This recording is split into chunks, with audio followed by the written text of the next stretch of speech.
एक है शालू, एक आत्मकथा, भाग 6।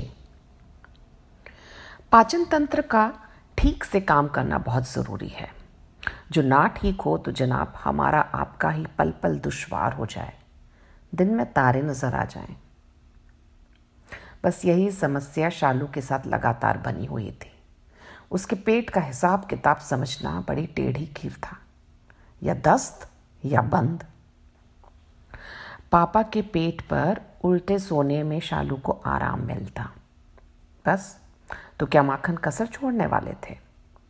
शालू हफ्तों महीनों रोज नियम से पापा के पेट के ऊपर ही उल्टी सोई, लगभग 1.5 साल की होने तक। 2-2 घंटे में दूध का नियम बन गया था। एक बार में बिल्कुल जरा सा पाव बोतल दूध पीती। रात और दिन एक समान, कोई घड़ी मिला ले, 2 घंटे मतलब 2 घंटे। गैस का सिलेंडर उन दिनों एक घर में प्रायः एक ही रहता था। खत्म हो जाए तो भरा सिलेंडर आने में कुछ दिन तो लग ही जाते थे। मिट्टी के तेल के स्टोव लगभग सभी घरों में पाए जाते थे। अपने ज्येष्ठ सिलेंडर की अनुपस्थिति में रसोई को नियमित रूप से चलाने में ये कनिष्ठ स्टोव एक विशेष भूमिका निभाते थे। इन्हें चालू करने की एक विशेष प्रक्रिया थी और इस प्रक्रिया के लिए एक विशेष उपकरण स्टोव पिन की आवश्यकता होती थी। इन्हें चालू कर देने वाला कुशल माना जाता था और इनका समय पर चालू हो जाना सौभाग्य। जैन दंपति के घर में भी एक स्टोव था। सुनीता थर्मस में गर्म पानी रख के सोती थी, लेकिन रात को पानी ठंडा हो ही जाता था। दूध पाउडर ठंडे पानी में घुले ना। ऐसे में स्टोव जलाकर पानी गर्म करो, वो भी कितना, बस पाव बोतल, रात को हर 2 घंटे में। सुनीता के मन में यह ख्याल आ ही जाता, कितना अच्छा रहता उनके लिए जिन्हें ऊपर का दूध नहीं देना पड़ता, उठने की भी जरूरत नहीं पड़ती।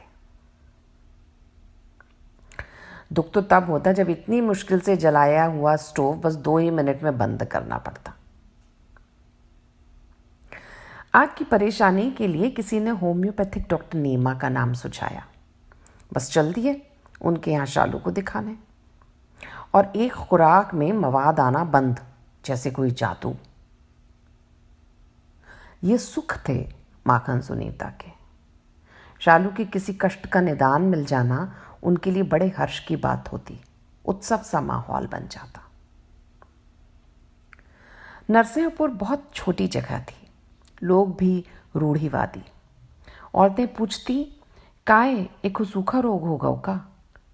कोई कहता, ग्रहण किया है जा, छतत पे चली गई थी का ग्रहण में।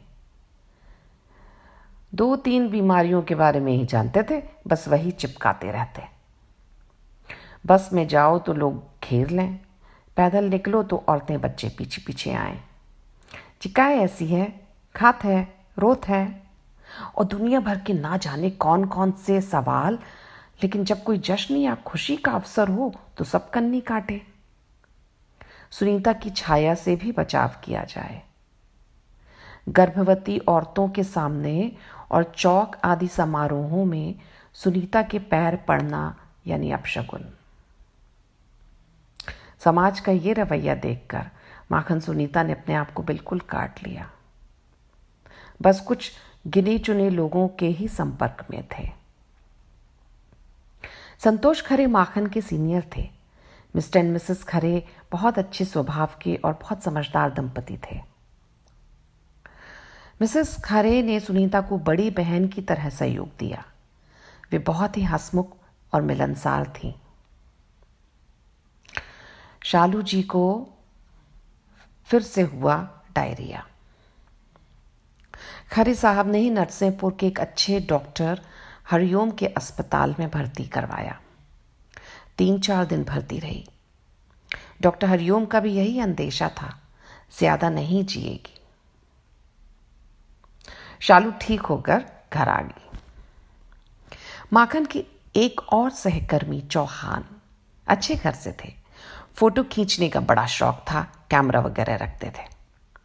किसी साइट की एक पिकनिक में उन्हें सुनीता की गोद में छोटी सी शालू की रंगीन फोटो उतारी। ये सुनीता की भी पहली रंगीन फोटो थी। एक है शालू, एक आत्मकथा, भाग 6। पाचन तंत्र का ठीक से काम करना बहुत जरूरी है। जो ना ठीक हो तो जनाब हमारा आपका ही पल पल दुश्वार हो जाए, दिन में तारे नजर आ जाएं। बस यही समस्या शालू के साथ लगातार बनी हुई थी। उसके पेट का हिसाब किताब समझना बड़ी टेढ़ी खीर था। या दस्त या बंद। पापा के पेट पर उल्टे सोने में शालू को आराम मिलता। बस तो क्या माखन कसर छोड़ने वाले थे। शालू हफ्तों महीनों रोज नियम से पापा के पेट के ऊपर ही उल्टी सोई, लगभग 1.5 साल की होने तक। 2-2 घंटे में दूध का नियम बन गया था। एक बार में बिल्कुल जरा सा पाव बोतल दूध पीती। रात और दिन एक समान, कोई घड़ी मिला ले, 2 घंटे मतलब 2 घंटे। गैस का सिलेंडर उन दिनों एक घर में प्रायः एक ही रहता था। खत्म हो जाए तो भरा सिलेंडर आने में कुछ दिन तो लग ही जाते थे। मिट्टी के तेल के स्टोव लगभग सभी घरों में पाए जाते थे।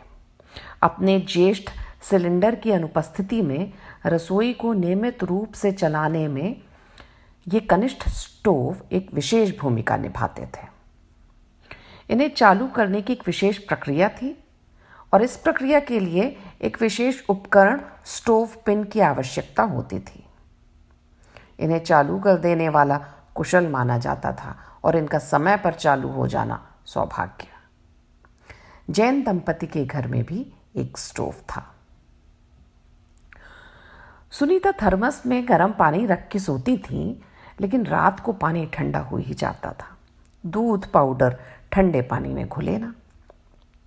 ऐसे में स्टोव जलाकर पानी गर्म करो, वो भी कितना, बस